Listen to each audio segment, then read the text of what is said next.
தாமச குணத்தின் இயல்புகள் என்ன தெரியுமா? மனிதனுக்கு 3 குணம் உண்டு. சாத்விக குணம், ராஜச குணம், தாமச குணம். தாமச நிற குணத்துக்கு கருப்பு நிறம். அதாவது கொலை, கொள்ளை, திருட்டு இதெல்லாம் ராத்திரியில் தான் பெரும்பாலும் நடக்கும். ராத்திரியில் இல்லாதானே இருக்கும். கருமை நிறம்.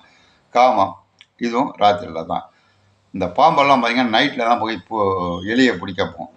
அந்த மாதிரி தீய குணங்கள் நடப்பதற்கான குணம் வந்து ராத்திரி, இரவு, கருமை நிறம். இது தாமச குணம்.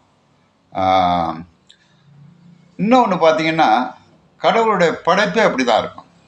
தலைக்கு மேலே சாஸ்திக குணம், அறிவு சார்ந்த செயல்கள் நடைபெறுவதற்கு.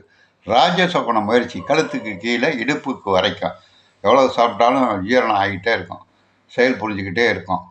கடவுள் அப்படி படைச்சிருக்காரு. இடுப்புக்கு கீழே தாமச குணம், கெட்ட இயல்புகள், காமம் போன்ற உறுப்பு, கழிவு, மலம் கழிக்கிற கருவி. எதுக்கு சொல்கிறேன்னா,